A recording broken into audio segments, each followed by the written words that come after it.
대다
네, 안녕하세요. 반갑습니다. 저는 미랄복지재단의 문화예술센터를 맡고 있는 정규태 목사입니다.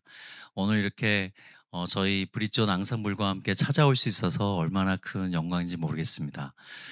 작년에 여러분들이 헌금해 주신 그 귀한 헌금으로 또 구딜스토어뿐만 아니라 저희 기빙 플러스도 이 건물에 또 들어올 수 있게 되었다는 이야기를 들었습니다. 그 감사를 조금이나마 보답할 수 있는 길이 열렸다는 거에 너무나 큰 감사가 있고요. 저희의 이야기를 들려드리기보다는 여러분의 이야기를 더 듣고 또 여러분의 그 마음을 또 받아서 저희가 어떻게 이 열매들을 이어가고 있는지를 보여드리고 또 보고 드리기 위해서 온 거라고 생각해 주시면 좋을 것 같습니다. 저희가 갚을 길이 음악밖에 없으니까요. 브릿존 앙상블을 먼저 소개하도록 하겠습니다. 박수 쳐주시면 저희 단원들이 들어오게 될 것 같습니다. 예.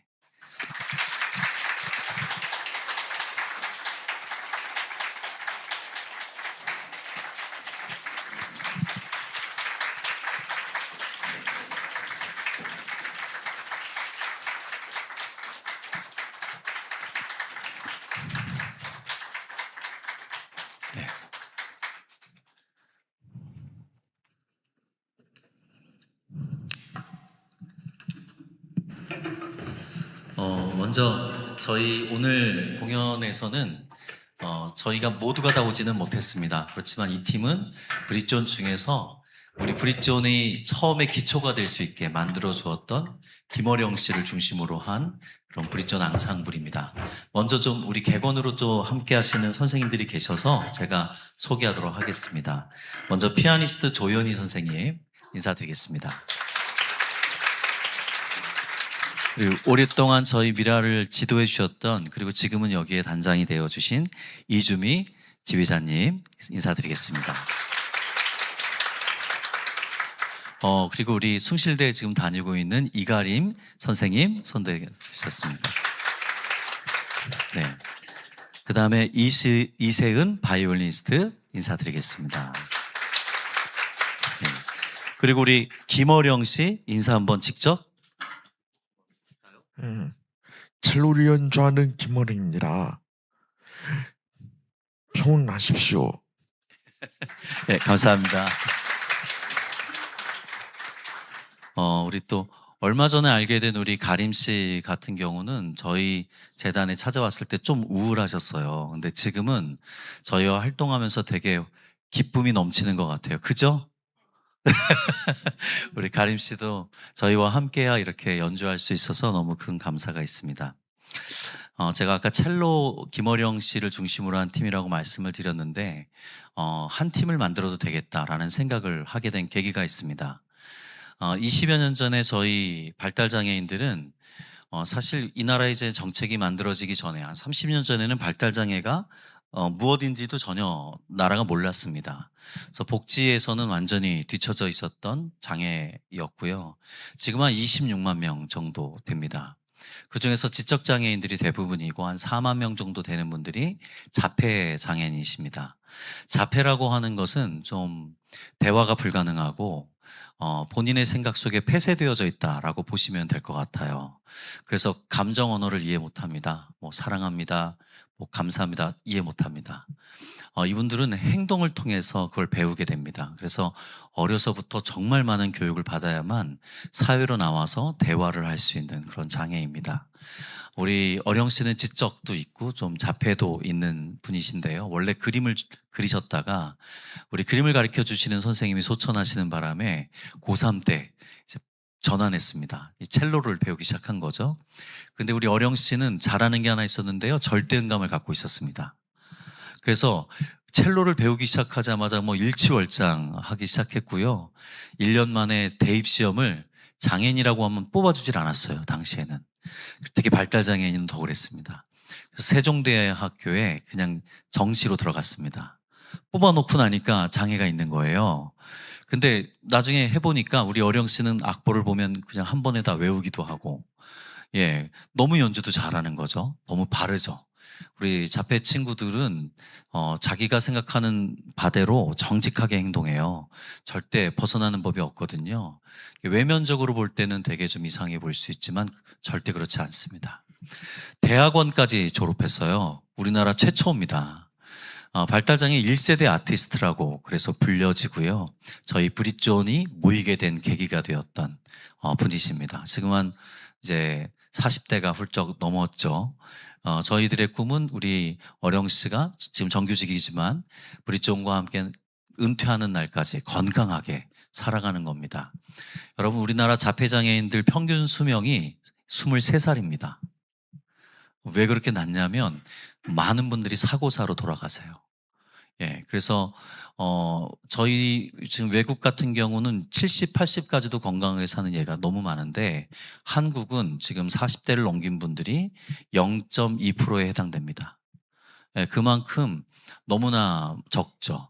저희들이 발견한 거는 직업을 갖고 안전하게 자기가 좋아하는 일을 하는 분들은 건강하게 오래 살 수 있다는 걸 발견한 거죠. 예, 어령 씨 행복하시죠? 휴가도 마음껏 쓸 수 있고, 그죠? 네, 맞습니다. 우리 어령 씨요, 가끔씩 연습하다가 저희한테 센터장님, 내일 휴가 갑니다. 이렇게 말씀하세요. 어디 가십니까? 그러면 수원 갑니다. 그러시기도 하고, 탕후루 먹었습니다. 보고도 하십니다. 이제 스스로가 뭔가 삶을 주도해서 살아갈 수 있다는 게 엄청 큰 놀라운 일들이랍니다. 그래서 여러분들과 함께 이렇게 첼리스트로 살아가는 어령 씨, 그리고 또 함께 같이 연주해 주시는 우리 객원 선생님들, 놀라운 그런 곡들을 여러분들에게 준비했습니다. 첫 곡은 리스트의 사랑의 꿈입니다. 우리가 언젠간 이별하겠지만 있는 동안은 최선을 다해서 사랑하자라는 의미를 담았습니다. 우리 옆에 분들 좀 지그시 보시면서 사랑합시다. 예, 네. 그렇게 고백해 주시고요. 두 번째 곡은 그리그의 페르긴트 모음곡 중에 산왕의 궁전이란 곡이에요. 이거 되게 재밌는 에피소드가 있는데요. 주인공 페르긴트가 마왕의 딸을 유혹하다가 쫓겨 도망가는 장면이에요. 그래서 처음에는 조금씩 반복되는 음악이 천천히 나오다가 막 급해집니다. 죄 짓지 마시기를 주의 이름으로 축원합니다. 예. 세 번째 곡은요, 피아졸라의 리베르 탱고입니다. 클래식 리듬에 탱고를 얹혔어요. 전혀 다른 곡이거든요. 근데 아주 너무 잘 어울리는 멋진 남매의 곡입니다. 장애인과 비장애인은 좀 달라 보여도요, 다르지만 함께하면 너무 멋진 조합이 나오거든요. 그래서 여러분 한번 그런 거 생각하시면서 세 번째 곡 들어보시고요. 네 번째 곡은 캐논 변주곡을 여러분들에게 드렸습니다. 우리가 함께하면 너무나 아름다운 하모니로 만들어질 거야 라는 의미고요. 교회를 왔으니 우리도 급하게 찬양 준비를 했습니다. 은혜 아시죠? 예, 은혜 우리 연주할 때 혹시 따라할 수 있다면 함께 찬양해도 좋겠습니다. 마지막 곡으로 여러분들이 들려지는 곡은 야곱의 축복입니다. 야곱의 축복. 처음은 지렁이 같았으나 나중에는 정말 창대해진 이스라엘 야곱. 그 이야기를 담아 여러분들을 정말 축복하고 우리 교회도 이제 뭐 건물도 사실 거라고 얘기하셨는데요. 저는 믿음으로 바라보건대 이 건물 통째로 다 사시기를 주의 이름으로 축원합니다. 아멘. 이 곡 끝나고 나서 야곱의 축복 끝나고 나서 우리가 좀 음악인들은 그냥 가면 서운해합니다. 앵콜 불러주셔야 됩니다. 앵콜 안 하면 진짜 큰 거 봅니다. 그래서 앵콜 즐겁게 불러주시고요. 그리고 우리가 나와서 마지막 곡 하고 그렇게 마치겠습니다. 우리 박수로 브릿존 앙상블 박수로 맞이해 주시기 바랍니다.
아, 그냥 가려고 그랬는데, 고맙습니다. 마지막 곡은요, 저희가 멋진 곡을 준비했습니다. 우와, 이 곡은 한번 들어보시면, 와, 이거 어디서 들었어? 라고 할 정도로 너무 신나는 곡이거든요. 우리 여기 연로하신 분들도 이 곡 듣고 그냥 막 무릎 꿇고 뛰어다니는 축복이 있기를 바랍니다. 마지막 곡으로 우리 박수로 듣겠습니다.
네, 지금까지 브릿존 스트링 앙상블이었습니다. 감사합니다.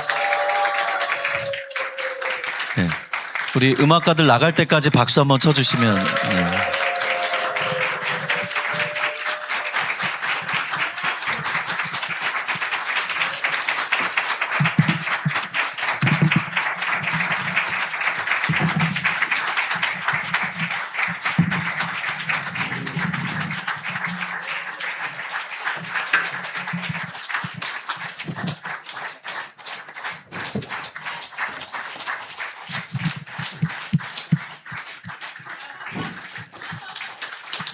네, 박수를 더 많이 받고 싶어가지고.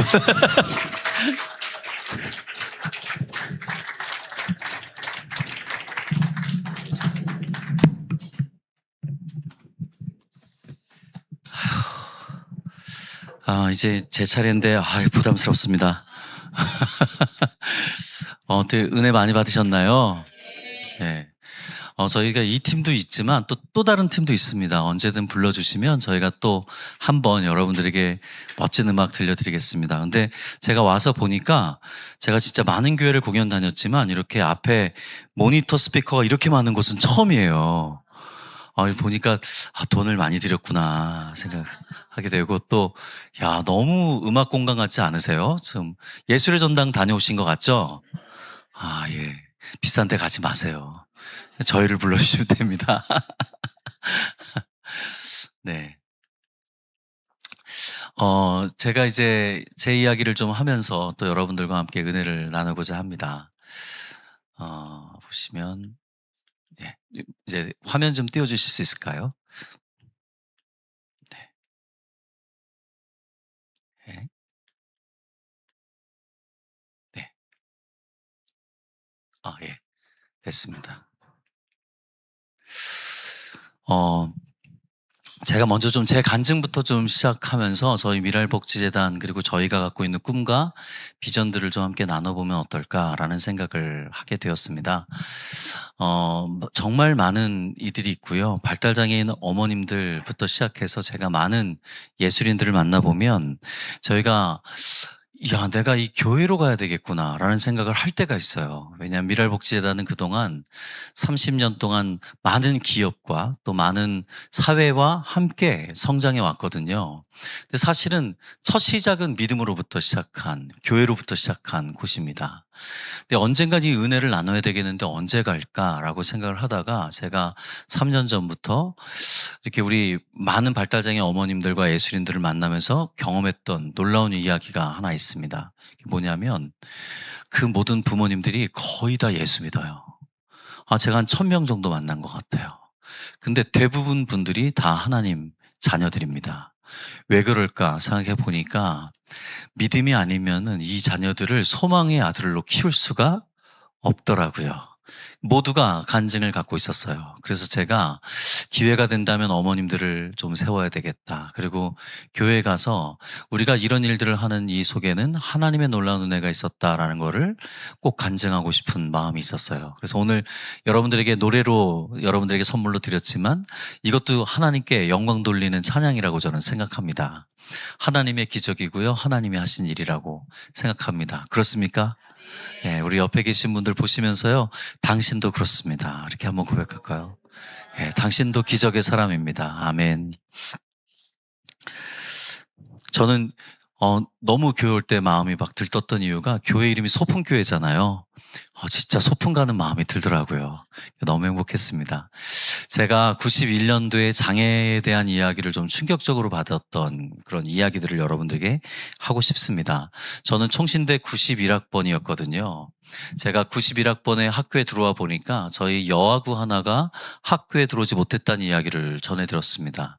제가 그날 과대표였는데 이렇게 보니까 왜 그럴까 해서 지금 찾아보니까 이 친구가 1월 6일 날 여수에 있는 친척들을 좀 만나고 온 거예요. 오다가 이제 주일날이니까 그날 교사 임명이 있었습니다. 교사 임명을 받으려고 굳이 하룻밤 더 자고 가라는 거를 토요일날 새벽에 열차를 타고 오던 길이었죠. 새벽 4시 반에 이게 원래는 서울역에 서야 되는데 갑자기 영등포에 내린 겁니다. 그래서 영등포 쪽으로 가면 집이 더 가까울 것 같아서 그냥 내리고 있었습니다. 그날 눈이 내렸고 아버지가 사주신 예쁜 구두를 신고 가방을 메고 이렇게 내려오고 있었습니다. 그런데 이게 너무나 미끄러웠는지 이 열차에서 탁 미끄러지면서 가방과 함께 떨어졌는데 떨어지면서 어디엔가 머리를 부딪힌 거죠. 기절을 해버린 거죠. 그 상황에서 플랫폼과 열차 사이에 쑥 빠져버렸습니다. 열차가 이것을 확인하지 않고 어두우니까 출발해 버린 거예요. 출발하면서 열차 어딘가에 가방이 걸리면서 끌려가기 시작했는데 그러면서 레일에 머리가 충격을 받으면서 오른쪽에 있는 두개골이 깨져버렸습니다. 다행히 피가 바깥으로 흘러서 살 수 있었고 손은 오른손으로 막다가 그만 박규에 갈려서 손에 모든 뼈밖에 남지 않는 상황이 됐죠. 뒤늦게 이걸 보건 수술을 받아야만 했습니다. 70m 정도 끌려가다가 꺼내 보니 죽었다고 판단되어졌습니다. 온통 피분벅에 이건 살 수가 없구나라고 해서 이제 시체 처리를 하려고 시체를 처리하는 중에 이 친구가 잠깐 정신이 들었는지 자기 집 전화번호와 아버지 이름을 대고 기절해 버린 겁니다. 그래서 급하게 철도병원으로 이송되었고 아버지는 그날 새벽에 새벽 예배 설교를 준비하고 있었어요. 이 얘기를 듣고서 불이 나게 철도병원에 가봤더니 자기 딸이 거의 죽게 되어져 있던 거죠. 그래도 목사이니 교회 가서 예배를 드렸습니다. 11시 예배가 끝나고 광고 시간이 되어서 아버지가 북받쳐 버렸습니다. 여러분 제 딸을 위해서 기도해 주세요. 죽게 되었습니다. 그리고 그 사정을 얘기하자 온 성도들이 눈물바다가 되었습니다. 하나님 왜 그때 당시 91학번 시험이 굉장히 어려웠어요. 그래서 그 교회에 한 20몇 명의 학생들이 있었는데 목사님 딸만 붙고 나머지 다 떨어진 거였어요. 성도들이 수군거렸습니다. 아니 목사님과 사모님은 자기 딸만 위해서 기도했나 봐. 그렇게 말을 했었거든요. 근데 그때 그 얘기를 듣고 온 성도들이 회개했어요. 그게 아니었던 것 같다. 중환자실 때 이 2주 정도 있는 동안에 아버지가 그 짧은 면회 시간 동안에 나와서 어떻게 할 바가 없잖아요. 그래서 그 딸을 붙잡고 귀에 대고 노래하며 찬양했습니다. 오늘 피었다 지는 이란 찬양을 귀에 대고 해주었어요. 오늘 피었다 지는 들풀도 입히시는 하나님, 하물며 우리라 염려 걱정 없네. 그 찬양을 하고 울다 나오시는 거예요. 이 딸은요, 그 기도 소리를 들었어요. 그 찬양 소리를 들었어요. 2주가 되어서 깨어났을 때 일반 병동으로 옮긴 후에 아버지는 그 딸을 향하여서 깨자마자 울며 이렇게 얘기했습니다. 딸아 미안해. 아빠가 너의 2다리를 좀 살려보려고 애썼는데 살릴 수가 없었어. 도무지 걸을 수 없다고 판단되어져서 의사와 함께 무릎 아래 15cm를 절단했다. 의족하기 좋게 절단했다. 보통 우리가 장애를 경험하게 되면은 한 3가지 정도 반응한다 그래요. 첫째로는요, 분노해요. '왜 나한테 이런 일이 일어났을까?' 두 번째는 부인합니다. '나한테 이런 일이 일어날 리가 없잖아. 내가 하나님의 일을 하기 위해서 신학교를 갔는데 거기서 사고가 나다니. 이럴 순 없잖아.' 세 번째는요, 그냥 망연자실하죠. 아무 생각이 들지 않는 거예요. 근데 이 자매는 분명한 목소리로 아버지를 향해서 그렇게 외쳤어요. "아빠, 그건 딴 거 됐고요. 딴 거 됐고요. 내년에 학교 갈 수 있는지 없는지 그것만 얘기하세요. 당연히 내년에 학교 갈 수 있지." 그런데 사실은 의사는 머리를 크게 다쳤으니 지적장애가 의심이 되고, 실제로 옆방에는 교통사고 때문에 머리를 충격하여서 그 지적장애가 온 친구가 뛰어다니고 있었거든요. 그러니 어려울 거고, 오른손을 크게 다쳤으니 쓰기가 어려울 거고, 심지어는 나무 의족을 해야만 했습니다. 당시 30여 년 전에는 의족을 나무로 직접 깎아서 다리를 그냥 거기다 맞추는 거예요. 한 6개월 동안 다리가 깎아져 가면서 그렇게 맞는 거죠. 양쪽 10km를 타고 끼고 건너서 학교를 간다는 건 불가능에 가까웠습니다. 당연히 의사는 못 간다고 얘기했었던 거죠. 없던 다리가 아파오기 시작하는 거예요. 이걸 환상통이라고 합니다. 일주일 동안 너무 아파서 울며 하나님께 기도하는 것밖에 할 게 없는 거죠. 그러던 중에 갑자기 허리가 아프다는 사실을 뒤늦게 깨달았습니다. 너무 급한 나머지 허리를 찍어보지 못한 거예요. 그래서 엑스레이를 찍어보니까 허리가 끊어져 있었습니다.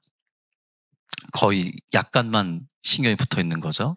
그래서 경희대병원으로 급하게 이송하여서 허리에 실리콘을 박는 교정기를 박았습니다. 의사는 이렇게 얘기했습니다. "딸아, 너가 참 건강하고 예쁜 아이지만 내가 너한테 모진 말을 좀 해야 될 것 같아. 아무래도 너는 연애는 할 수 있을 것 같아. 근데 웬만하면 결혼은 안 했으면 좋겠어.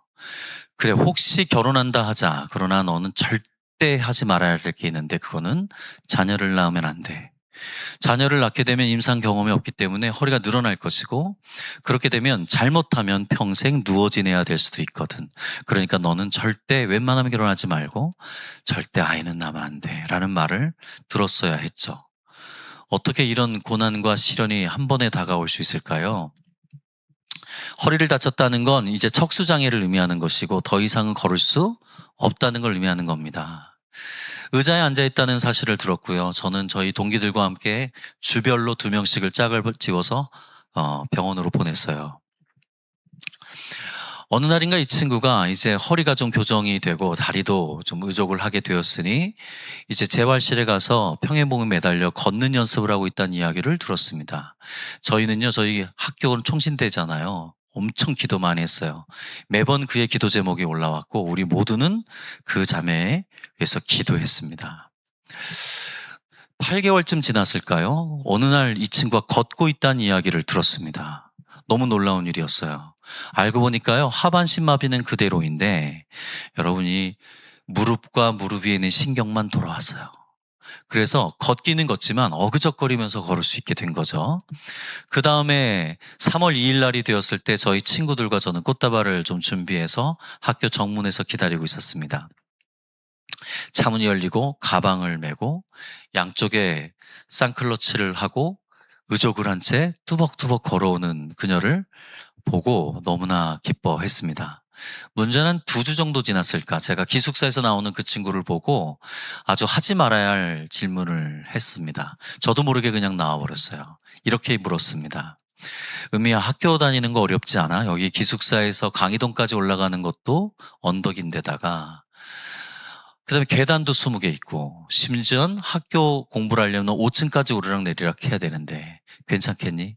엘리베이터도 없고 저희 학교는 산에 있었으니까요. 제 생각과는 반대로 이 친구 아주 밝게 웃으면서 저한테 이렇게 말했어요. "괜찮아. 어차피 병원에 있어봤자 계단만 오르락내리락 하는 거 외에 내가 할 게 없거든. 근데 공부하면서 오르락내리락 하니까 얼마나 좋아?" 하고 그냥 다니는 거예요. 그 친구가요, 성적 장학금 받으면서 대학원까지 7년을 공부하고 졸업했습니다. 졸업 동기였거든요. 또 저에게 어느 날 이런 질문을 하더라고요. "규타, 나는 아무래도 언어학 쪽으로 가서 내가 신학자가 되는 것도 좋은 길인 것 같아. 난 이쪽에 재능이 있는 건 분명해. 그런데 아무리 생각을 해보고 기도를 해봐도 7년 동안 기도를 해봐도 답이 안 나오는 게 하나 있어. 내가 왜 장애를 얻었는지는 이해가 안 돼. 그렇잖아요. 공부 잘했던 친구거든요. 그래서 아동교육 해가지고 교사하려고 했던 사람인데 고3 때 이 부목사님이 너무 설교를 잘하시고 은혜가 있었던 거예요. 그래서 새벽마다 예배를 드렸는데 예배 드릴 때마다 성적이 오르더래요. 그래서 막 전교등수가 막 치고 올라가는 거예요. 그걸 보면서 자기 마음속에 무슨 소망이 들었냐면 나도 하나님 말씀 배우고 싶어 라는 열망이 생긴 거죠. 그래서 총신 왔어요. 그럼 하나님이 복을 주셔야 되는 거 아니에요? 그런데 말도 안 되는 고난을 그에게 준 거잖아요. 이게 이해가 안 되더라는 거예요. 그래서 제가 생각할 때는 아무리 생각을 해봐도 기왕 이렇게 장애인으로 만드신 데는 하나님 분명한 이유가 있을 것 같은데 아무리 생각해봐도 장애인들을 위해서 삶을 살아가는 게 하나님 뜻 아닐까 이렇게 얘기하는 거예요. 제가 말렸습니다. 저도 총신대 1학년 때 미랄 동아리, 지금의 미랄복지재단의 전신이죠. 미랄 동아리에 들어가서 장애인들 많이 이렇게 봉사활동 다녔어요. 그때는 개인 집이 없었고 대부분 시설에 갇혀 있었습니다. 가보면 그냥 우리 추리닝, 파란색 추리닝 다 입고 있었어요. 무슨 오징어 게임 보는 줄 알았어요. 예. 그리고 만나러 오면 60대 할아버지가 저한테 사탕을 주면서 형 이거 먹어 이러는 거예요. 너 일단 거기서 충격. 두 번째 옷에서 냄새 나는 것 때문에 너무 충격. 아무리 빨아도 깨끗해지지 않아요. 뭘 해야 될지 모르겠는 거예요. 1년을 제가 하다가 저도 포기했어요. 이거는 내가 할 일이 아닌가 보다. 그래서 봉사를 못했다니까요. 그래서 저도 알잖아요. 이 친구도 1학년 때 미랄에 있었던 거예요. 근데 나중에 선교를 한번 해볼까 해서 선교 동아리로 갔는데 졸업할 때 다시 장애인으로 가겠다는 거예요. 그래서 제가 말렸습니다. 야, 너도 알고 나도 알다시피 너도 하나 어렵게 대학교를 다녔고 대학원도 다녔고 그 당시 대학원도 양재에 있었는데 이게 예배당도 산계단을 올라가는 거예요. 그때도 없었어요, 엘리베이터는요. 그래서 장학금을 김의환 목사님한테, 총장님한테 드렸어요, 전액을. 그러면서 만약에 건물을 짓는다면 엘리베이터를 지어주세요. 거기에 너무 감동돼서 이분이 돌아다니면서 건축 헌금 모으고 다니셨거든요. 뭐라 그랬냐면 가지 마 그랬습니다. 그래도 확인해야지 하고 졸업하고 1년 정도를 일산에 있는 장애인 직업전문학교에 가서 장애인 300명과 함께 살아본 거예요. 그리고 교육도 받았습니다. 확신을 얻어서 대학원 이제 끝나고 바로 숭실대 사회사업대학원으로 들어가서 대학원 석사를 마치고 재활학 박사를 수료하고 지금 25년째 장애인들을 위해서 장애인들의 가족들의 상담이나 여러 가지 부분들을 못하는 강의가 없어요. 그냥 하루에도 8시간씩 거의 강의한다고 보시면 됩니다. 그렇게 쓰임받고 있어요. 난 그게 놀라운 기적이라고 생각합니다. 여기 보면 저 끝에 있는 남자분 보이시죠? 여기 이게 다리 이렇게 있잖아요. 우리 저 친구가 동생인데요. 이 친구도 교사하고 싶었어요. 그런데 나는 신학은 절대 안 해. 아버지 고생하는 거 보니까 난 절대 안 하고 싶어 라고 얘기했었던 친구가 누나가 저렇게 죽게 되니까 무릎 꿇고 엉엉 울며 하나님께 서원했습니다. 하나님 우리 누나를 살려주면 내가 내년에 누나와 함께 신학교에 들어가겠습니다. 나 목사 되겠습니다. 그러니 누님 살려주세요. 살아났잖아요. 꼼짝없이 그 다음에 같이 신학과에 들어왔어요. 근데 이 친구가 신장이 안 좋아서 학교를 거의 못 다녔어요. 어머니가 늘 근심인 아들이죠. 공부는 잘해요. 머리가 좋지만.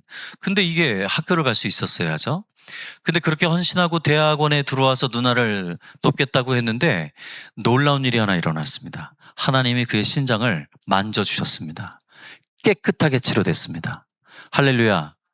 그래서 남성합창단에 들어가서 25년째 총무를 하고 있고 그리고 이제 누나를 돌보지 않고 자기 일 열심히 하고 연애하고 그랬던 친구입니다. 네, 그래서 기억이 나요.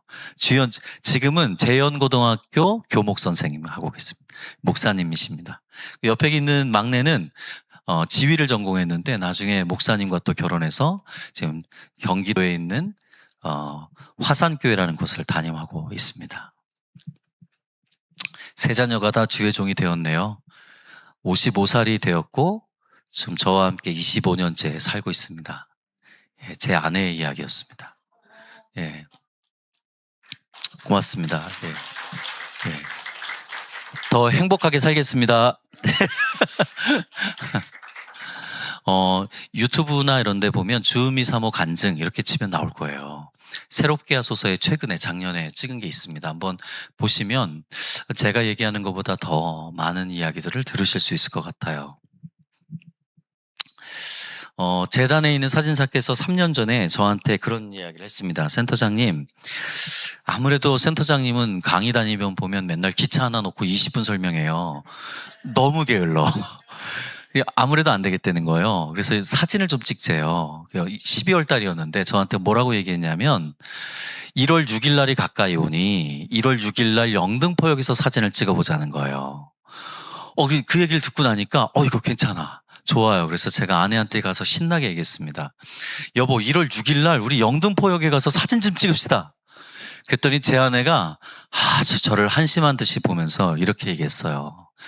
야, 교통사고 트라우마 환자 몰라? 너 차 타고 다니다가 갑자기 브레이크 밟거나 앞에 차가 밝게 들어오면 자기도 놀라서 소스라쳐 깨거든요. 그게 트라우마라는 거야. 내가 여길 가면 무슨 생각하겠니? 그렇게 얘기하는 거예요. 우린 동갑이니까 말 놓습니다. 33년 동안 가보지 않은 곳이에요. 내가 왜 거기 가겠어요? 근데 저는 어쨌든 강의를 해야 되니 이렇게 설명했습니다. 저도 25년 살았으니까 이제 말빨이 올랐어요. 이렇게 설득했어요.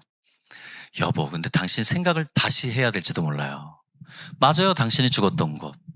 그러나 하나님이 살리신 곳이기도 해요. 그러니 내가 한 번만 나를 위해서 도와주라. 그래서 제가 갔어요. 가서 사진을 찍었는데요. 이렇게 나왔어요. 너무 어둡게 나온 거예요. 제 아내는 더 절망했어요. 내가 이렇게 살이 쪘다니. 그리고 너무 어둡게 나왔잖아요. 이거 쓰지 마, 강의 때. 근데 제가요, 맨날 기업 가서 강의할 때 이 사진 쓰거든요. 그래서 제가 왜 이렇게 어둡게 나왔습니까? 라고 물어봤더니 제 아내가 이렇게 얘기했어요. 야, 이 열차가, 이 KTX가 영등포에 안 서요. 지나가거든요. 그러면 그 소리가 얼마나 크겠어요? 그때의 공포가 다시 다가오더라. 그런 얘기를 했습니다. 이 사진은 저희가 DSLR 카메라로 사진을 찍고 있으니까 그 역장님이 막 뛰어나왔어요. 여기서는 법적으로 DSLR 카메라는 안 된대요. 핸드폰은 찍을 수 있대요 하면서 저희 쫓겨나는 장면이에요. 예. 쫓겨나오는데 뭐 좀 멋쩍었거든요. 근데 우리 사진작가가 이거라도 건져야 되겠다고 막 눌렀는데 여성 한 분이 서 있는 거예요. 그리고 제 안에 이렇게 앉아 있잖아요. 자기는 명작을 얻었다면서 드디어 할 일을 했다며 너무 좋아했었습니다. 제가 아내의 손을 붙잡고 나오면서 그렇게 얘기했습니다. 여보, 저 역장은 우리가 어떤 사연으로 여기에 와 있는지 알지 못해요. 여기 다시는 오지 맙시다. 죽을 때까지 오지 맙시다. 뒤돌아보지 말고 하나님이 주신 사명대로 살아갑시다. 라고 말했어요. 사실 제가 결혼하고 나서 1년 정도 지났을까요? 제가 이제 숭실대 앞에서 제 이렇게 결혼 생활을 했었는데, 아주 작은 집이었습니다. 뭐 신학생이 돈이 어디 있겠어요. 그냥 간간히 사는 거죠. 미랄 관계자분께서 미랄 선교단에서 전화가 온 거예요. 이 사건은 너무 억울하니 재심하자. 10년이 지나지 않았다. 우리가 도와줄게. 심판하자. 이거 다시 해야 된다. 라고 얘기했어요. 사실은 이 아내가 2주 동안 기억을 잃어가고 있는 그때에 이 역장 2명이 오셔서 무릎 꿇고 울었어요. 엄마 앞에서. 나 이거 사인 안 해주면 내 자녀 대학 못 가고 다 끝난다고. 나를 위해서 좀, 우리 자녀를 위해서 좀 불쌍히 여겨달라고. 그래서 그냥 사인해 준 거예요. 재판에 완전히 불리하게 작용했어요. 저는 몰랐는데 1학년 때 재판을 했더군요. 1심은 당연히 승소했어요. 2심은 패소했어요. 돈이 없었어요. 그래서 국선 변호 써도 되겠느냐 했더니 된다는 거예요. 이건 분명하니까. 썼어요. 졌어요. 결론이 어떻게 났냐면 달리는 열차에서 비상하였다. 자살했다는 거예요. 여러분, 이렇게 되면 우리 살아갈 수 있을까요? 없을까요? 우리 분노감 이거 해결할 수 있을까요? 어렵잖아요. 근데 다행인지 모르겠는데요. 제 아내는 열차에서 떨어지면서 일부 기억을 잃어버렸어요. 그래서 뒤돌아보지 않았어요. 1학년 때 이제 학교에 들어오기 전에 트라우마 검사를 병원에서 하는데 해보면 100% 교통사고 환자 나오거든요. 근데 이제 비장애인으로 나오는 거예요. 이상하다 그래서 다시 검사했어요. 비장애인 또 한 번 나왔어요. 그래서 참 너는 장애를 갖고 있는데 왜 이렇게 밝으냐라고 의사들이 그렇게 얘기했다는 거예요. 그래서 저도 그렇게 얘기했습니다. 여보, 억울한 사건이잖아요. 우리 이거 보상 받읍시다. 그리고 우리 너무 어렵잖아요. 도움이 될 것 같아요. 당신한테도 앞으로 공부하려면. 근데 제 아내가요, 저를 이렇게 뚫어지게 쳐다보더니 아주 차분한 말로 이렇게 얘기했어요. 여보, 미안한데 당신이 모르는 게 한 가지 있어. 나 받은 돈이 너무 많아. 실제로 나중에 안 얘긴데요. 제 아내가 숙명여고 출신이거든요. 사고 났다는 얘기를 듣고서 방학 중에 그 학생들이 돈을 모아서 700 얼마를 모아서 그거를 교회에 보낸 거예요, 어머니한테. 근데 그 어머니가 그 돈을 받고 나니까 갑자기 초라해지더래요. 이 돈 받아서 내 딸이 살까? 이런 생각이 드는 거예요. 그래서 그거 감사헌금 봉투에 넣고요. 감사 제목을 이렇게 썼어요. 하나님 아버지, 이거 드릴 테니 내 딸의 인생을 책임져 주세요.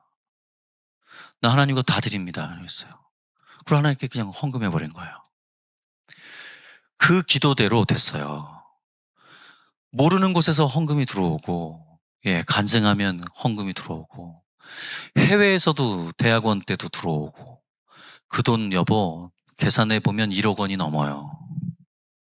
그러니 받은 줄로 믿고, 나 뒤돌아보기 싫어. 나 재판하기 싫어. 그 시간 있으면 공부도 하고 하나님 일을 한 번 더 하는 게 낫지. 그리고 당신이 말하는 그 1억 원은 내가 살면서 벌어줄게. 근데 나는 그 뒷말이 그렇게 은혜로웠어. 막. 아니, 왜 은혜로웠냐면 제가 좀 겁이 많아요. 저는 제가 중학교 때 배재중학교에 가서 예수 믿었거든요. 교목 선생님 말씀 듣다가 성경 보다가 너무 재밌어서 제가 수업 시간에 성경을 찢어서 읽었어요. 예수 믿기도 전에. 말씀은 이해가 되는데 다른 거는 공부는 하나도 재미없어. 성적이 안 나와. 근데 성경은 읽는 대로 다 외워져요. 너무 신기한 거예요. 막 전도하고 있어요, 어느 날이요. 그리고 제가 어느 날 교회 가고 있어요. 그리고 제가 성령 받고 하나님의 놀라운 은혜를 경험하고, 그리고 나 신학을 시작했죠. 부모님 엄청 반대하셨죠, 당연히요. 그랬던 집안의 사람이라 내가 사실 대학원 들어가기 전에는 내가 목사가 된다는 건 꿈도 생각 못했어요. 어떻게 가는지도 몰랐어요. 그럼 제가 믿음이 있었겠어요, 없었겠어요? 저 없어요. 그래서 제가 데이트할 때 그랬어요. 파리바게뜨 앞에서 빵을 먹으면서 이렇게 했습니다. 이런 말을 했네요. 여보, 나는 하나님께서 나는 주신 은혜는 큰 것 같은데 미래가 안 보여. 난 그게 너무 무서워. 그러면 제 아내가 픽 웃으면서 빵을 이렇게 주면서 뭐라 그러는 줄 아니면 그 클러치 하고 다니면 어깨가 넓어져요. 그 넓은 어깨로 어깨빵을 치는 거죠. 그러면서 제 이렇게 어깨를 탁 만지면서 뭐라 그랬냐면, 염려하지 마. 너는 내가 먹여 살려. 거기 그렇게 그게 믿음이 되는 거야. 그래 나 결혼했잖아. 그랬어요.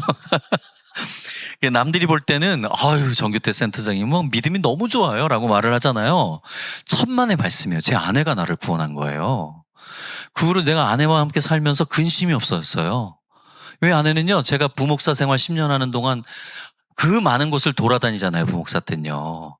한 번도 쉬지 않고 사회복지단체에서 일했어요. 월드비전에도 일했다가 강남구청에 가서도 일했다가 뭐 그냥 다녀요. 근데 너무 놀라운 거예요, 그게요. 진짜 굶지 않았어요. 나는 아내를 만나서 지금 제가 여기 서 있는 겁니다. 할렐루야. 여러분도 결혼 잘하시기를, 이미 늦었다는 거를 어쩔 수 없다는 거 이렇게 아시면 좋겠어요. 제가 아내와 25년을 지내고 나서 어느 날 강의를 준비하다가 아내를 통해서 내가 배운 게 뭐가 있지? 라고 물어봤습니다. 그랬더니 딱 한 단어가 떠오르던데요. 바로 이 단어예요. 따라해 볼까요? 수용이. 있는 그대로를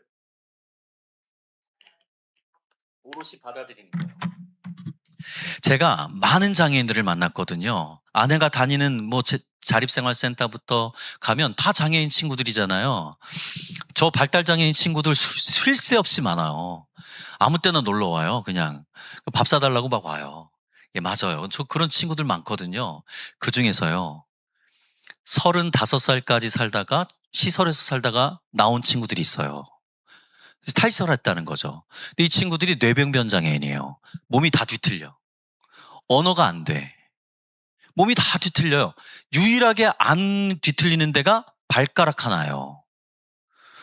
내 이 친구가요, 어떻게 살 수 있지? 라고 했어요. 제가 물어봤어요. 너 뭐 하고 싶어? 그랬더니 자기 컴퓨터 배우고 싶다 그랬어요. 학원 같이 데리고 갔습니다. 가서 아무래도 손으로 안 돼요. 그래서 제가 그거를 30분 동안 고민하다 그 마우스를 내려서 발을 벗겨서 발가락을 얹었더니 이게 움직이는데요. 그림을 그렸는데 그해 서울시 그림 그리기 대회 우수상 받았어요. 그리고 그걸로 시를 써서 시집을 내고요. 그 다음에 유튜버도 찍고요. 지금 인싸예요. 발가락 하나를, 그러면서 그 친구가 늘 하는 말이 있어요. 나는 발가락이 너무 섹시해. 이렇게 말해요. 여러분, 아무리 중한 장애여도요, 그 발가락 하나를 내 것으로 생각하고 귀하게 생각하니까 살아내던데요. 근데 내 아들이 좀 배움이 좀 더뎌요. 우리 발달장애가 배움이 더딘 장애라고 하거든요. 그러면 우리 부모님들이요, 세상 절망하고 죽은 것 같아요. 사지다 건강하고 뛰어다닐 수 있는데도 우리 절망해요. 그래서요, 우리 부모들 내에는 그런 네트워크가 있어요. 정말 1년에 많은 분들이 스스로 자녀와 함께 죽어요. 못 받아들여요. 못 받아들인다고요. 아무리 내가 전문가이고 내가 아무리 설득을 하고 괜찮다고 말해도 안 돼요. 저희가 예전에 이제 연주회를 갔는데 특수 어린이집에 갔어요. 특수학교 어린이집을 갔어요. 갔는데 제가 일부러 부모님을 데리고 갔어요. 부모님들을. 왜 그랬냐면 거기에 자폐장애인 아이들이, 부모님들이 그 공연을 보려고 찾아온 거예요. 근데 그 중에 한 아버지가 뭐라 그랬냐면 얼굴이 새하얘졌어요. 죽은 얼굴이었어요. 그 시꺼하고 소망 없는 그 얼굴을 향해서 저희한테 뭐라 그랬냐면, 센터장님, 손만 놓으면 애가 버스 바퀴로 뛰어들어갑니다. 어떻게 얘를 살립니까? 맞아요. 제가 그랬잖아요. 사고사로 41%가 죽는다니까요. 그 이해를 어떡합니까? 라고 말하자, 그 공연, 다 끝나고 나서 그분이 나갈 때, 우리 자폐 갖고 어머님 한 분이 불이 나게 가서 그분 손을 그냥 다급한 것처럼 확 잡아챘어요. 그리고 뭐라고 말했냐면 이렇게 얘기했어요. 선생님, 고등학교까지만 키우세요. 그러면 얘가 어른처럼 행동해. 포기하지 마세요. 계속 반복하세요. 그리고 한 가지 비밀 하나 알려드릴게요. 당신이 살아야 될 이유가 하나 있다고. 신앙을 가지시라고. 예수 믿으면 더 좋겠거니와. 안 된다면 꼭 신앙을 가지시라고. 그거 아니면 살릴 길이 없다고. 당신이 살 길은 없다고. 그렇게 간증하는 거예요. 진짜 그렇잖아요. 제 아내가 마찬가지예요. 진짜 자기의 그 장애 너무 많잖아요. 만신창이 됐거든요. 전 결혼하고 나서 내 아내 몸에 그렇게 많은 자국이 있는지 몰랐어요. 흉터 너무 많아요. 근데 여러분, 그거 중요하지 않던데요. 그거 올고지 받아내니까 이겨내고 살게 되던데요. 그래서 제 아내한테 배운 딱 한 가지 있습니다. 제 아내는 30년 동안 매년마다 다이어리를 쓰고 있어요. 그 다이어리에 할 일만 가득 찹니다. 그리고 내년에 무슨 일이 일어날지를 다 적습니다. 그리고 그거대로 그대로 살려고 했습니다. 절대 뒤돌아보거나 후회하지 않아요. 여러분, 저는 회사 가서는 수용이라는 말을 사용하지만 여러분들 앞에서는 이 단어를 사용하고 싶어요. 그게 가능한 이유는 이것 때문입니다. 뭐라고요? 믿음이요. 제 교회 가서 이거 얘기하고 싶어요. 제 아내가 삶을 앞을 보고 살아가고 돈 1억 필요 없어, 괜찮아 하고 살아갔던 이유는 뭐예요? 믿음이 있기 때문에 그래요. 하나님이 나를 살리셨다면 소망이 있다는 거예요. 나는 이게요, 결코 잘못됐다고 생각하지 않아요. 제 아내가 병 중에서 아버지가 너무너무 원망스럽고 힘든 그 가운데서 아버지가 이 말씀을 외우라고 얘기해 줬어요. 이유도 모르는데 외웠다는 거예요. 이게 무슨 말씀인지 몰랐다는 거예요, 젊어서는. 한번 다 같이 읽어보겠습니다. 시작. 여호와의 말씀이니라. 너희를 향한 나의 생각을 내가 아나니 평안이요 재앙이 아니니라. 너희에게 미래와 희망을 주는 것이니라. 아멘. 옛날의 말씀으로는 너희에게 미래와 소망을 주려는 것이니라. 아멘. 너희를 향한 생각은 내가 아는데 평안이요 재앙이 아닌데 지금 현실은 재앙일 수 있죠. 너무너무 어려울 수 있죠. 말도 안 되죠. 우리 교회가 이런 일을 할 수 있다니 말도 안 되죠. 우리가 가난한데. 그런데 하나님의 비전은 소망이랍니다. 미래 소망을 주라는 거예요. 이게 믿음이죠. 오늘 제가 여러분들에게 말씀으로 꼭 읽어주고 싶은 말씀은 이 말씀입니다. 다 같이 읽어봅시다. 내가 내 무지개를 구름 속에 두었나니. 아멘. 어느 날인가 제가 우리 장애인 단원들을 만나고서 하나님, 도대체 이 아이들에게 어떤 소망이 있습니까? 라고 말했는데 이 말씀이 구절이 앞에 딱 우리 미랄복지단의 앞에 서 있는 거예요. 근데 갑자기 이 말씀이 저한테 믿음으로 와닿았어요. 아멘, 그렇군요. 우리 인생에 아무리 구름 같은 일이 있다 하더라도 하나님이 약속하셨죠. 노아한테 염려하지 마. 거기에는 지금 구름이지만 그 안에 뭐가 있다고요? 무지개가 숨어 있다고요.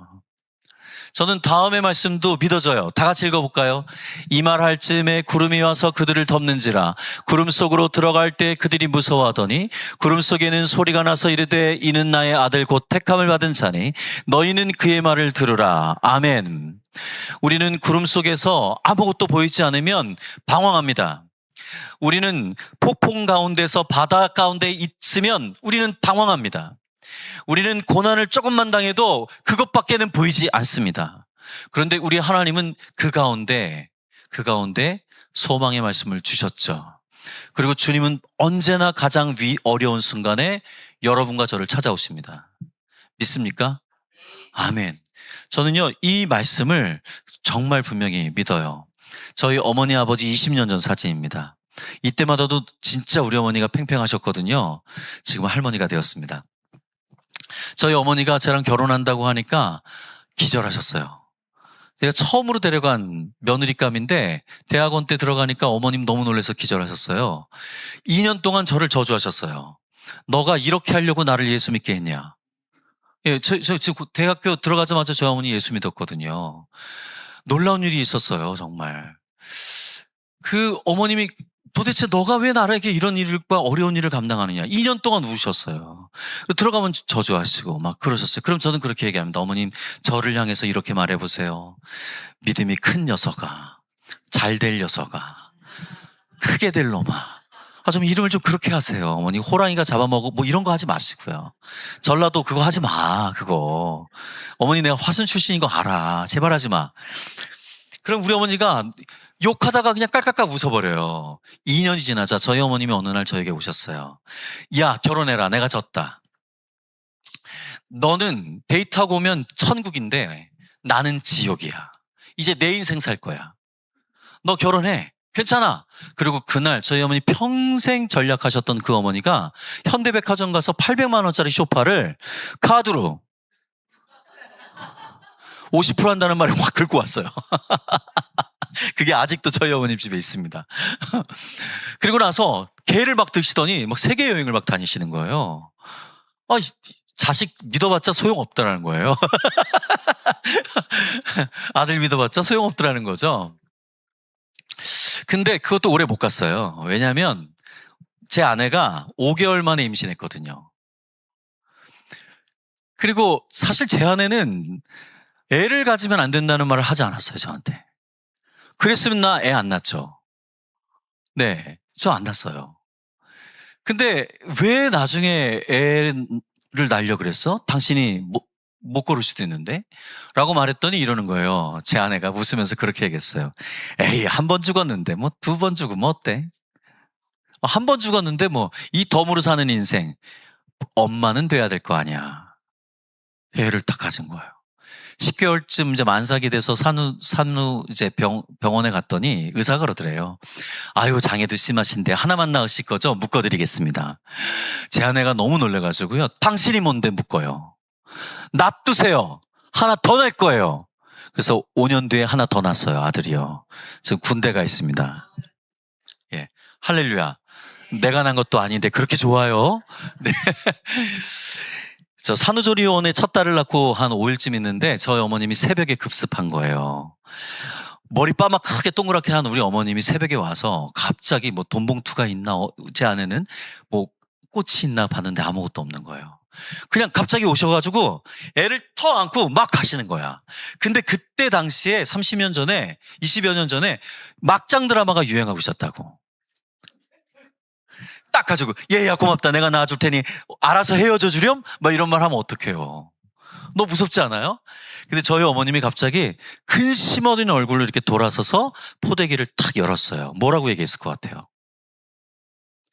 맞추시면 내가 그림 하나 드릴게요. 저기 있는 거. 1, 2, 3, 4 끝. 못 맞췄죠? 네? 아들 낳으라고. 아니요, 딸을 알고 있었어요. 다음에 아들 낳으라고. 아유, 아멘. 할렐루야. 그래서 아들 낳았어요. 근데요, 제 어머님이 탁 포대기 열면서 뭐라 그랬냐면 이렇게 얘기했어요. 아휴, 얘는 다리가 있구나. 그랬어요. 저희 어머니가 결혼을 못하게 반대했던 이유가 거기서 드러난 거죠. 왜요? 신체 장애이니까 장애 있으니까 장애 있는 애가 나오면 어떡해요. 저희 어머니 그런 생각 갖고 있었던 거죠. 그게 편견이에요. 여러분, 우리 장애인들은 아무것도 못할 거야. 장애인들은 말도 못하니까 아무 능력이 없어. 아무것도 하지 못할 거야. 근데 여러분, 제 주변에 지금 유명한 화가들 있잖아요. 말 못해요. 그냥 이렇게 쳐다보고 웃고 있어요. 그림 보잖아요. 그 수백만 원 나가요. 얼마나 그림을 멋지게 그려내는 작가들이 많은지 몰라요. 우리 오늘 오진 않았지만 브리존 바이올리니스트는 시각까지 보이지도 않아요. 근데 그 형제는 보이지도 않는데 외워오는 거예요. 집에서 엄마가 똥똥똥 치면 그걸 외워와가지고 여기서 그냥 해버리는 거예요. 1000곡 이상 외워요. 찬송가 다 외워. 실제 우리 교회 간증할 때는요, 그 어머님 그 얘기 하시는 거예요. 내가 누구를 믿겠냐. 내가 아무리 생각해봐도 내 아들을 하나님께밖에 맡길 게 없는 거야. 그래서 이분은요, 요한복음을 외우겠어요, 얘한테. 지적장애인한테. 요한복음 다 외워요. 근데 나중에 간증자로 한번 모시고 볼게요. 불러주세요. 네, 진짜요. 못할 것 같은 그 사람들이요, 해내요. 너무너무 놀라워요. 여러분, 하나님은 못하실 일이 없는 줄로 믿습니다. 약한 자를 들어서 강한 자를 부끄럽게 하시고 지혜 없는 자를 통해서 지혜 있는 자를 부끄럽게 하시는 하나님인 줄로 믿습니다. 우리는 그래서 약할 때 너무 강한 척하지 않아도 돼요. 약한 모습 그대로 하나님이 사용하세요. 믿습니까? 네, 아멘. 지금 가족이고요. 이렇게 컸네요. 네. 최근에 겨울에 제 어머님 댁 갔는데 저희 어머니가 허리를 다치셨어요. 그래서 잘 못 걸으세요. 그런데 이렇게 아들 보겠다고 며느리 보겠다고 이렇게 지금 3층 집인데 2층까지 나오신 거예요. 안 보이시죠? 그래서 빨간 내복의 어머님을 확대했습니다. 어때요? 저 얼굴. 온유해 보이시죠? 이 도끼 하나도 없어요. 이제 완전 호호하지만 됐어요. 그리고 며칠 전에 찍은 사진입니다. 저희 어머님 내려오시고 우리 아버지 무릎이 아프니까 못 내려오셔서 9순이 넘으셨거든요. 저렇게. 옛날에 결혼하고 나서 저희 아버지가 어느 날 뭐 이상한 걸 가져와. 요가 매트 2개를 가져오더니 창 마루에서부터 그 화장실까지 쭉 깔더라고요. 며느리 무릎 아프다. 그리고 며느라. 그리고 저희 어머님은 파자마를 준비했어요. 얘야 이거 입고 의족 벗고 누워 있어라. 어른들이 있다고 해서 일어나지 마라. 이제 설날이고 추석이고 음식 안 한다. 한 2년 겪으시더니 어머님이 그 얘기 하신 거예요. 하지 말아라. 내 딸들아, 다른 날 와라. 규태내 힘들다. 그래 놓고요, 그냥 사 먹으세요. 예, 그냥 그렇게 하세요. 저희 어머님은요. 너무 고맙죠? 근데 저희 어머님이 5월 달부터 중증 치매 판정을 받으셨어요. 저희 어머님이 이상하게 말을 더디하신다. 왜 말을 거꾸로 말하시지? 먹었다. 오렌지. 고맙다. 규태야. 이렇게 말하세요. 언어를 잃어가는 거야. 엑스레이 찍어보니까 손에 그냥 여러 군데가 다 터져 있었어요. 그러니까 어머니 말 못하시는 거예요. 어느 날부터인가 어머님이 허리가 아픈데도 의자에 앉아서 성경 읽으세요. 왜 저렇게 성경 읽으실까 했더니 단어를 잃어버리니까 그걸 찾아내려고. 그렇게 하신 거예요. 그런데요, 저희 어머님이 이제 이렇게 언어를 잃어가십니다.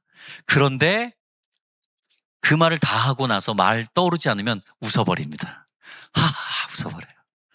그리고 가장 많이 하는 단어가 있습니다. 고맙다, 며느라. 고맙다, 감사하다, 한이 없다. 그렇게 얘기하세요. 내가 몰랐다. 1월 달에 말씀 제대로 하실 때는 가족들 다 모아놓고 설날에 그렇게 얘기하셨어요. 내가 살아보니까 내 며느리만한 애가 없다. 예. 저희 코로나 때 제 아내가 매일 아침마다 2만 원, 3만 원어치를 계속 음식을 보내드렸어요. 어느 날인가 저희 어머님이 그런 얘기를 하시는 거예요. 은미야, 규태야, 내가 아침마다 문을 연다. 왜요? 거기에 음식이 놓여 있잖아요. 그거 자랑을 온 동네 해가지고요, 온 동네 며느리들이 고난을 당했어요. 네. 지금 얘기하시는 거예요. 내 며느리가 최고다. 고맙다. 이제 말 못하시지만 고맙단 말만 하세요. 여러분 너무 예쁜 치매죠? 너무 감사하잖아요. 마지막으로 드리는 단어는 이 단어입니다. 헤아림. 편견의 반대는요, 헤아림이래요. 오랫동안 자세히 보니까요, 깊이 생각해서 살펴보고 남을 마음을 헤아려주면 이게 그런 게 없어진대요. 장애도 그래요. 오늘 이 단원을 만나보고 나니까 조금 헤아려지나요? 네, 고맙습니다. 자꾸 만나주세요. 제가 자꾸 올게요. 불러주시면 저는 아무 때나 올 거예요. 불러주실 거죠? 그냥은 안 와요. 장애인 모시고 올게요. 근데 이분들은 예술인들이고요, 전문가예요. 그리고 정말 멋있게 사회로 삶을 살아가고 있습니다.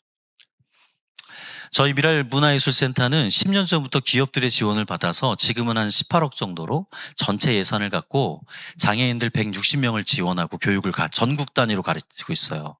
체육, 알레그로 현악 앙상블, 날개 첼로 앙상블, 그다음에 본 프로젝트 그림 그리는 아이들 가르치고 성인 작가 아이들도 가르치고, 내년에 하나카드에서 6억 단위 사업으로 저희한테 또 지원을 해줘요. 그러니까 내년에는 한 20억 넘어가는 거예요. 아마 전국에서 가장 큰 일을 하고 있을 거예요. 저희는요, 이 돈을 귀하게 쓰고 있어요. 미래를 위해서 심고 있거든요. 잘 크고 있어요. 제가 기회가 되면 이번 6월 23일 날 혹시 차가 있다면 여러분들 저희 예술의 전당에서 미랄 콘서트가 열립니다. 7시 반. 제가 여러분들 오시면 VIP석으로 예매해 놓게요. 오십시오. 그리고 그 페스티벌에 한번 와보시면 정말 마음이 뭉클하실 거예요. 예술의 전당 콘서트홀에서 여러분을 모십니다. 꼭 한번 기회가 되신다면 와보시면 좋을 것 같습니다. 저희는 다양한 기업에 있는 청년들을 기업에 연결해서 이제 취업을 하게 만들고 있고, 지금 53명이 그렇게 취업이 되어져 있고요. 저희 재단의 20명 정도를 정규직으로 이렇게 고용하고 있습니다. 아까 왔던 팀입니다. 구딜 스토어를 만들어서 발달장애인 친구들에게 일자리를 주려고 10년 전부터 준비했어요. 근데 얼마 전에 저희 연주를 들었던 우리금융지주 회장님이요, 감동을 하시고 눈물을 흘리셨거든요. 그때 그냥 바로 불러서 300억을 드리겠다고. 하나를 짓는데 3억 원이거든요. 내가 이거를 10개 지을 수 있도록 매년 30억씩 10년을 지원하겠다. 그래서 여러분, 구딜 스토어 광고가 가끔 TV에 나옵니다. 저희가 지금 500명을 고용하고 있습니다. 전국에 47개를 개발했고 내년에는 60개 정도 지원되지 않을까 싶습니다. 여러분들 이들의 옷 같은 것들을 기증해 주시면 저희들이 이 친구들의 월급으로 이것을 팔아서 좋은 일에 사용하고 있습니다. 그래서 여러분, 미랄복지단과 함께하면 저는 참 복받을 거라고 생각해요. 행복해지실 거라고 저는 생각합니다. 발달장애인 친구들은요, 거짓이 없거든요. 진짜 순수해요. 가면이 없어요. 그래서 얘네들과 있으면 너무 행복해져요. 제 얼굴 보세요. 누가 저를 55살이라고 보겠어요? 35으로 보겠죠. 말도 안 되죠. 그리고 저희는요, 1년에 한 120억, 140억 정도를 들여서 저희 후원받은 돈을 그대로 장애인들, 어린아이들, 아직 시작도 해보지 못하고 걸어보지도 못했던 아이들의 수술비와 생활비를 지원하고 있습니다. 전국에 12,000명 정도가 매년 혜택을 받고 있고요. 저희는 기업들을 개발해서 정말 특별한 유모차를 500대 요번에 지원도 하고 있고 너무 많은 일들을 하고 있습니다. 그리고 오늘 여러분들 또 혹시 마음에 생각하시기를 미랄복지단을 위해서 5,000원을 심든 1,000원을 심든 정기 헌금을 약정해 주시면 10,000원을 심든 그거 상관없습니다. 여러분 그 돈이요 부끄럽지 않아요. 왜냐하면 성경에 겨자씨 같은 믿음만 있으면 저 뽕나무를 들어서 저쪽에 바다에 던지라면 들어갈 거라고 했잖아요. 산도 옮길 거라고 말씀하셨잖아요. 그 겨자씨요. 보이지도 않는 거죠. 내가 없어지면요. 주님이 오로지 쓰실 만한 그 돈 5,000원, 10,000원이 하나님 보시기에 하나님 것이 되고 거기에 하나님의 전능한 손이 붙으면 놀라운 기적이 일어납니다. 그래서 여러분들의 액수는 중요하지 않아요. 여러분들은 중요하지 않아요. 여러분들이 하나님께 드릴 수 있는 마음과 또 하나님이 여러분의 주신 마음이 중요합니다. 그 마음을 모아주시면 저희는 이렇게 시작도 하지 못한 장애인들을 매년 지원하게 되고 저희가 말라위나 다양한 나라의 11개국 나라에도 지원을 하고 있습니다. 저희는요, 새롭게 시작할 수 있는 기회를 달라고 얘기합니다. 기부하지 마십시오. 기회를 주세요. 이 아이들이 걸을 수 있고 배울 수 있고 성장해서 자기의 삶을 올곧이 살아갈 수 있게 그렇게 기회를 만들어 주세요. 저희가 여러분들에게 드리는 간절한 부탁입니다. 기도할까요?